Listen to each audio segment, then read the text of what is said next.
కొల్లాపూర్ గారు హర్షవర్ధన్ రెడ్డి గారు మాట్లాడినట్టుగా మీకు క్లియర్గా అర్థమైంటుంది. ఇప్పటికే మిత్రులారా, కొన్ని సంఘటనలు అయితే మీ దృష్టికి తప్పకుండా తీసుకురావాలి.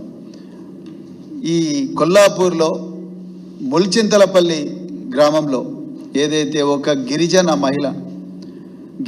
మహిళ మీద వారం రోజులుగా ఆమెను కిడ్నాప్ చేసి దుండగులు అత్యాచారం చేస్తుంటే కనీసం పోలీసు వాళ్లకు ఆ విషయం మీద వారం రోజులుగా ఏమాత్రం సమాచారం లేకపోవడం అనేది ఈ రాష్ట్రంలో భద్రతా వ్యవస్థ, ఇంటెలిజెన్స్ వ్యవస్థ, సమాచార సేకరణ వ్యవస్థ, గ్రామ స్థాయిలో పోలీసింగ్ ఎంత ఘోరంగా ఉన్నదనేది మనకు క్లియర్గా అర్థమవుతున్నది.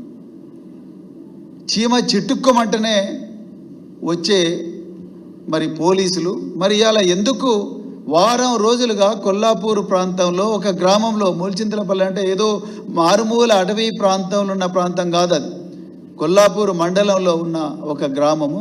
ఆ గ్రామంలో ఇలా ఒక గిరిజన మహిళ ఎంతో ఘోరంగా, పాశవికంగా, ఆటవికంగా ఆమెను వారం రోజులుగా అత్యాచారం చేస్తుంటే పోలీసు వ్యవస్థ కనీసం కనుక్కోలేకపోయింది. అదేవిధంగా నిన్న పోలీస్ స్టేషన్లోనే ఒక మహిళ గత సంవత్సరం ఆమె మీద కేసు బుక్ చేస్తే నిన్న ఆమెను విచారణకు పిలిపిస్తే ఆమె పోలీస్ స్టేషన్లోనే ఆత్మహత్య చేసుకొని చనిపోతే ఆమె ఏ పరిస్థితుల్లో ఆత్మహత్య చేసుకొని చనిపోయిందని చూడడం కోసం కనీసం ఆధారాలు లేకుండా పోలీసులు మరి పోలీస్ స్టేషన్లో సీసీటీవీ కెమెరాలు కూడా పనిచేయని పరిస్థితి ఇలా కొల్లాపూర్కే చెల్లింది మిత్రులారా.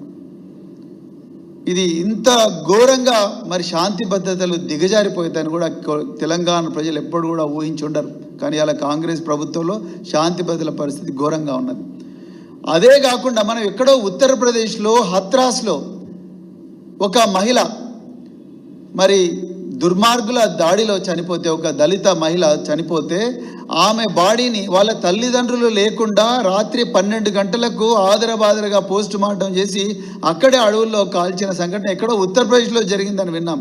కానీ అలా కొల్లాపూర్లో వెల్టూరు గ్రామానికి చెందిన ఈ లక్ష్మి అనే మహిళ పోలీస్ స్టేషన్లో చనిపోతే కనీసం పోస్ట్ మార్టంలో వాళ్ళ భర్తను కూడా పిలవకుండా, తల్లిదండ్రులు కూడా పిలవకుండా వాళ్ళ బావను పిలుచుకొచ్చి ఆయనతోని మరి పంచనామాలో సంతకాలు తీసుకొని ఈరోజు పోలీసులు మరి ఆమె బాడీని డిస్పోజ్ చేసిందంటే ఎంత దౌర్జన్యం ఇలా గ్రామీణ ప్రాంతాల్లో నడుస్తుందో మీరు చూడండి.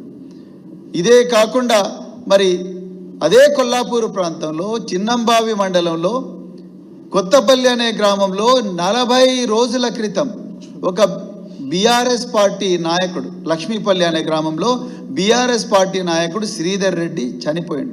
శ్రీధర్ రెడ్డి గారు చనిపోయినప్పుడు వాళ్ళ తండ్రి గారు శేఖర్ రెడ్డి గారు స్వయానా డీజీపీ గారి దగ్గరికి మేము ముగ్గురం పోయి డీజీపీ గారి సమక్షంలోనే వారు, అయ్యా నా కొడుకు మరణానికి కారణం, నా కొడుకు హత్యకు కారణం జూపల్లి కృష్ణారావు గారి మనుషులు అని చాలా స్పష్టంగా ఆయన చెప్పడం జరిగింది.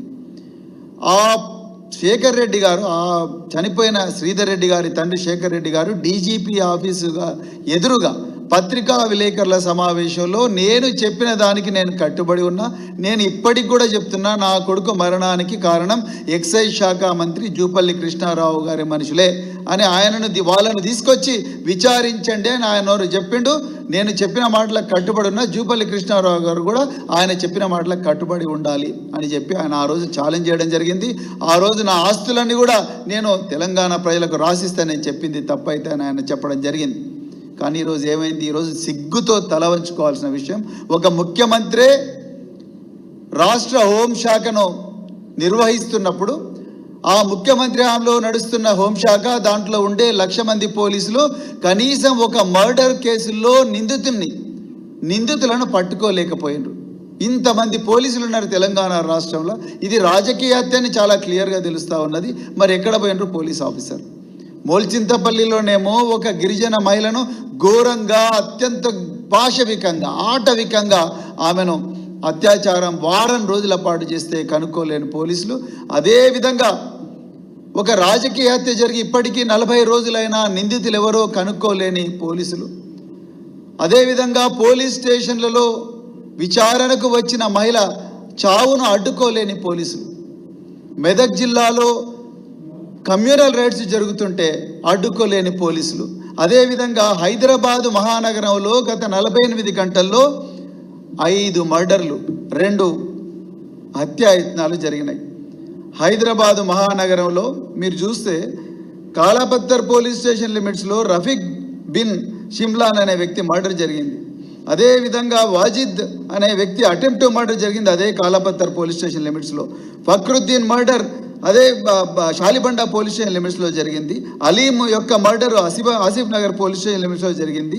అదేవిధంగా కిజర్ అనే ఒక వ్యక్తి మర్డర్ కాచిగూడ పోలీస్ స్టేషన్ లిమిట్స్లో జరిగింది. అదేవిధంగా రోజా అనే ఒక మహిళ murder Tukaram gate police station లిమిట్స్లో జరిగింది. అంటే మీరు ఒకసారి చూస్తే ఒకటే 24 గంటల్లో దాదాపుగా 5 మర్డర్లు 2 అటెంప్ట్ మర్డర్లు. అంటే మరి ఎక్కడ ఉంది శాంతి భద్రత వ్యవస్థ? ఎక్కడ పోయినరు పోలీసులు? పోలీసులు దేంట్లో బిజీగా ఉన్నారయ్యా అంటే రేవతి అనే ఒక జర్నలిస్టు ఎల్బీ నగర్ పోలీస్ స్టేషన్లో ఒక మహిళ తన అపార్ట్మెంట్లో 7 గంటల పాటు కరెంటు లేదు అని కంప్లైంట్ చేస్తే ఆ విషయాన్ని ప్రజల దృష్టికి తీసుకురావడం కోసం ఈ రేవతి అనే ఒక మహిళ ఒక జర్నలిస్ట్ ట్వీట్ చేస్తే ఆమె మీద section 505 and section 66 IT act కింద పోలీసులు కేసు పెట్టిండ్రు. నిజానికి సెక్షన్ 505 ఎవరి మీద పెడతారు? ప్రజల లోపల భయాందోళన సృష్టించి, ప్రజల లోపల విద్వేషం రగిలించి, ప్రజలు 2 గుంపులుగా మారి ఒకరికొకరు కొట్టుకోవడం కానీ, లేకపోతే రాజ్యం మీద తిరుగుబాటు చేయడం కానీ, అవన్నీ చేయడానికి ప్రేరేపిస్తే అప్పుడు సెక్షన్ 505 అనేది ఇన్వోక్ చేస్తారు పోలీసులు. మరి అలా రేవంత్ రెడ్డి గారి ఆదేశాలు ఏమున్నాయి? ప్రశ్నించే వాళ్ళందరూ వాళ్ళు జర్నలిస్టులైనా సరే, గృహిణులైనా సరే, పేదవాళ్ళైనా సరే, విద్యార్థులైనా సరే వాళ్ళను పోలీసులు కేసులు పెట్టి అరెస్ట్ చేయండి అనేదే రేవంత్ రెడ్డి గారు ఆదేశాలు ఇస్తున్నారు. ఇలా రాష్ట్రంలో శాంతి భద్రతలు ఎక్కడున్నాయి? అదే ఒకవైపు చూస్తే కేసీఆర్ గారు గత 10 సంవత్సరాలుగా తెలంగాణ ముఖ్యమంత్రిగా ఉన్నప్పుడు దాదాపుగా 45,793 మంది పోలీసులను ఆగమేఘాల మీద వారిని రిక్రూట్ చేసి పోలీసు వ్యవస్థకు వేల కోట్ల రూపాయలు ఇవ్వడమే కాకుండా ప్రపంచమే ముక్కు మీద వేలేసుకునే విధంగా మన తెలంగాణ భవన్ పక్కనే ఉండే ఇంటిగ్రేటెడ్ కమాండ్ అండ్ కంట్రోల్ సెంటర్ను సృష్టించి ఆ కంట్రోల్ సెంటర్లో ఎక్కడ ఏ సమస్య, తెలంగాణలో ఎక్కడ ఏ సమస్య ఉన్నా దానికి సంబంధించిన సమాచారం వచ్చే విధంగా కాకుండా పోలీసులను కార్యోన్ముఖులుగా చేసి వాళ్ళను నేరాలు ప్రివెంట్ చేసే విధంగా మరి అక్కడ కేసీఆర్ గారు ప్రయత్నం చేస్తే, అదేవిధంగా 10,66,792 సీసీటీవీ కెమెరాలను ఆదిలాబాద్ నుండి అలంపూర్ దాకా, అదేవిధంగా తాండూరు నుంచి కోదాడ దాకా, కొడంగల్ నుంచి కోదాడ దాకా ప్రతి గ్రామంలో కూడా సీసీటీవీ కెమెరాలు పెట్టి నేరాల నివారణకు తోడ్పడితే ఇవాళ అదే తెలంగాణలో రేవంత్ రెడ్డి గారు చేతిలో ఉన్న హోంశాఖలో అదే పోలీస్ స్టేషన్లలో కూడా సీసీటీవీ కెమెరాలు పనిచేయడం లేదంటే అసలు జరుగుతున్నది ఏంటి? అసలు తెలంగాణలో సిసిఎస్ సెంట్రల్ క్రైమ్ స్టేషన్ ఎదురుగానే ఒక SI or CI ACB trap అవుతాడు. ఇంకా ఎక్కడ ఉన్నది అసలు? ఎక్కడ పోలీసు వ్యవస్థ ఉన్నది? పోలీసు వ్యవస్థ మీద కంట్రోల్ ఎక్కడ ఉన్నది? పోలీసు వ్యవస్థ ఎక్కడ మరి ప్రజల ప్రాణాలను రక్షిస్తున్నది? ఒక్కసారి మీరందరూ కూడా మరి ఆలోచించాలి. అదేవిధంగా డిఎస్పీ నాగర్ కర్నూల్ చిన్న కారు పాముల అనే ఒక గ్రామంలో మే 13వ తారీఖు నాడు 6 మంది దళిత యువకులను చేతులు కాళ్ళు ఇరిగే విధంగా జూపల్లి కృష్ణారావు గారి మనుషులు, అదేవిధంగా కాంగ్రెస్ పార్టీ కార్యకర్తలు ఘోరంగా కొడితే అందులో ఒక మైసమ్మ దేవాలయం యొక్క ఆలయం కమిటీ చైర్మన్ కూడా ఉన్నాడు. ఇంతవరకు కూడా ఆయనను అరెస్ట్ చేయలే. ఆయన నిందితులు ఆయన కూడా ఒకడు. ఇంతవరకు కూడా ఆయన అరెస్ట్ చేయలే. మరి ఎక్కడ ఆయన A1 ప్రధాన నిందితుడు అయిన మైసమ్మ దేవాలయం యొక్క చైర్మన్ కనీసం ప్రశ్నించడానికి కూడా పోలీస్ స్టేషన్ తీసుకొస్తలేరంటే ఇంకెక్కడ ఉంది? మరి ముఖ్యమంత్రి గారు మీరేమన్నా రివ్యూ చేస్తున్నారా ఈ నేరాలు?